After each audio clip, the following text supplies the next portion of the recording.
നമസ്കാരം, ന്യൂസ് കാർഡിലേക്ക് സ്വാഗതം. ദേശാഭിമാനിക്ക് ഇതെന്ത് പറ്റി? ഈ ഇടയായിട്ട് കൊടുക്കുന്ന വാർത്തകൾ മുഴുവനങ്ങ് വിവാദത്തിലാണ് ചെന്നു നിൽക്കുന്നത്.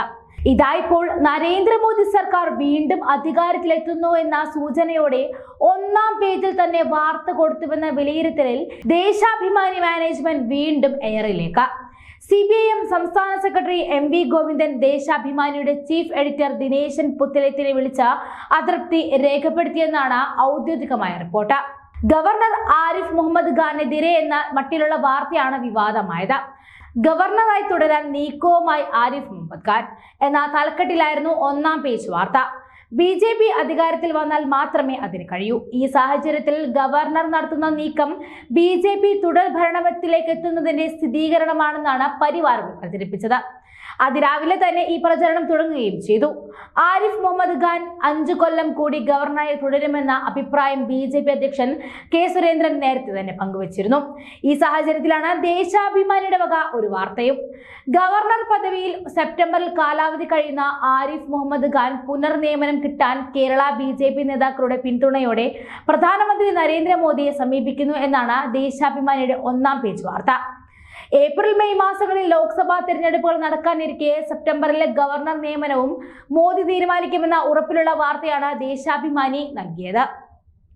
ഇത് മണ്ടത്തരമല്ലേ എന്ന പാർട്ടി നേതാക്കന്മാരുടെ ചോദ്യത്തിന് മുന്നിൽ ദേശാഭിമാനിയുടെ മാനേജ്മെന്റ് വിയർക്കുകയാണ്. ഉത്തരവാദികളുടെ വിശദീകരണം ചോദിക്കുമെന്ന പതിവ് മറുപടി മാത്രമേ പുത്തലത്തിന് ഉണ്ടായിരുന്നുള്ളൂ. വാർത്ത ഒന്നാം പേജിൽ കൊടുക്കുവാനുള്ള തീരുമാനമെടുത്ത ചീഫ് ന്യൂസ് എഡിറ്റർക്കും ലേഖകനും രാവിലെ തന്നെ വിശദീകരണം നൽകേണ്ടി വരും. മുഖ്യമന്ത്രി പിണറായി വിജയനെ മുണ്ടെടുത്ത് മോദിയെന്ന് കളിയാക്കിയ ടെലിഗ്രാഫ് പത്രം എഡിറ്റർ അറ്റ് ലാർജ് രാജഗോപാലിന്റെ അഭിമുഖം അടുത്തിടെ ദേശാഭിമാനി എഡിറ്റിംഗ് പേജിൽ പ്രാധാന്യത്തോടെ കൊടുത്തതും സംസ്ഥാന സെക്രട്ടറി MV ഗോവിന്ദനെ ചൊടിപ്പിച്ചിരുന്നു. പിണറായി വിജയനും ഇതിൽ അസ്വസ്ഥനായിരുന്നു. നരേന്ദ്രമോദി സർക്കാർ വീണ്ടും അധികാരത്തിലെത്തുമെന്നത് വ്യക്തമാക്കി ദേശാഭിമാനി ഒന്നാം പേജിൽ വാർത്തയെന്ന് ജന്മഭൂമിയും വാർത്ത നൽകി. ഗവർണറായി തുടരാൻ നീക്കവുമായി ആരിഫ് മുഹമ്മദ് ഖാൻ എന്ന തലക്കെട്ടിലായിരുന്നു ഒന്നാം പേജ് വാർത്ത. ദേശാഭിമാനി ഇത് പ്രതിസന്ധിയിലാക്കിയെന്നും ജന്മഭൂമി പറയുന്നുണ്ട്. കഴിഞ്ഞ മാസമായിരുന്നു പെൻഷൻ കിട്ടാത്തതിൽ പിച്ചച്ചട്ടിയുമായി പ്രതിഷേധിച്ച മറിയക്കുട്ടിക്ക് വീടും ഭൂമിയും ഉണ്ടെന്ന തരത്തിൽ വ്യാജവാർത്ത ദേശാഭിമാനി നൽകിയത്.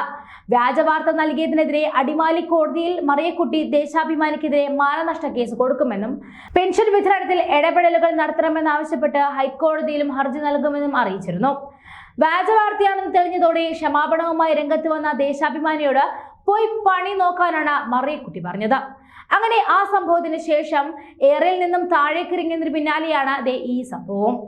ഇടതുപക്ഷത്തിനോട് അനുഭാവം കാണിക്കുന്ന ദേശാഭിമാനി ദിനപത്രം ഇത്തരത്തിലുള്ള വാർത്ത കൊടുത്താൽ പാർട്ടിക്കിടയിലും കല്ലുകടി ഉണ്ടായിട്ടുണ്ട്. ഇനി ഇതിന്റെ പേരിൽ എന്തൊക്കെ ന്യായീകരണങ്ങളും ക്ഷമാപണങ്ങളും കേൾക്കേണ്ടി വരുമോ എന്ന് കണ്ടറിയാം.